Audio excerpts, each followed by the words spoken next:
Hello guys, ఎలా ఉన్నారు? నేను మీ నాన్నగాడు. సో నేనైతే చాలా బాగున్నా, మీరు కూడా బాగున్నారని కోరుకుంటున్నా. సో ఇవాళ వీడియో వచ్చేసి ఏంటంటే, నిన్న నైట్ జరిగిన ముంబై ఇండియన్స్ వర్సెస్ ఆర్సీబీ. అబ్బాబ్బా, ఏ మన మ్యాచ్! థ్రిల్లింగ్ మ్యాచ్ ఉండే, సూపర్ ఓవర్ అవుతుంది అనుకున్నాం, టై అవుతుంది అనుకున్నాం, మళ్ళీ ఇంకొక థ్రిల్లింగ్ ఓవర్ చూస్తామేమో అనుకున్నాం. కానీ అంత గందరగోళం జరిగింది. అసలు ఆర్సీబీ గెలవడం ఏంటి, అసలు ముంబై ఇండియన్స్ ఓడిపోవడం ఏంటి అనేది, ఆ గందరగోళం ఏంటి అనేది ఈ వీడియోలో తెలుసుకోం. ఫస్ట్ టాస్ గెలవంగానే ఆర్సీబీ వాళ్ళు బౌలింగ్ అయితే తీసుకున్న దానికి మంచిగా ప్లాన్స్తో వచ్చినారు. అలాగే రిస్ట్రిక్ట్ చేసినారు ముంబై ఇండియన్స్ని. ఎవరంతా పెద్దగా లేదు, ఒక నమ్మందిర్ ఇంకా తిలక్ వర్మ తప్ప. తిలక్ వర్మ 57 చేసినాడు, నమ్మందిర్ 40 రన్స్ ప్లస్ చేసినాడు.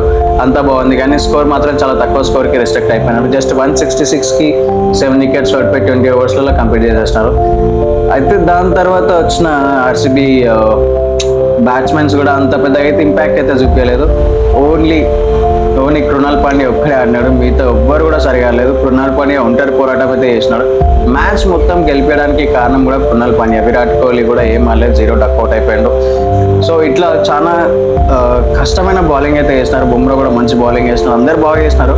కానీ లాస్ట్ చివరి బౌలర్లో అసలు మ్యాచ్ గెలుస్తారు, టై అవుతుంది అనుకున్నాం. కానీ అక్కడ ఏమైందేమో, ఒక నాన్ స్ట్రైకర్ ఎండ్కి బాల్ వేసి విసిరి ఉంటే టై అవుతుండేనేమో. మేబీ అది కీపర్ ఎండ్కి వెళ్ళిపోయింది. దాంతో 2 రన్లు వచ్చేసినాయి, ఆర్సీబీ అయితే గెలిచేసినారు. అసలు అన్ఎక్స్పెక్టెడ్గా టేబుల్లో నెంబర్ 1 ప్లేస్కి వెళ్ళిపోయినారు భయ్య. 14 పాయింట్స్తో నెంబర్ 1 పొజిషన్లో ఉంది, కంఫర్టబుల్ పొజిషన్, ఎలిజిబుల్, డైరెక్ట్ అయిపోతారు. అంత మంచి బౌలింగ్ వేసి లాస్ట్లో ఒక చిన్న మిస్టేక్ వల్ల మ్యాచ్ మొత్తం తలకిందలు అయిపోయింది. ఒకవేళ వేస్తుంటే టై అయ్యేదేమో. టై అయితే నెవర్ నో ఎప్పుడు ఏ టీం గెలుస్తుంది అనేది. సో ఇది నిన్నటి మ్యాచ్ అప్డేట్స్. సో ఇలాంటి ఇన్ఫర్మేషన్ వీడియోస్ కావాలి అనుకుంటే షేర్ చేయండి, లైక్ చేయండి, ఫాలో చేయండి, సబ్స్క్రైబ్ చేయండి. నేను మీ నాన్నగాడు. Thanks for watching.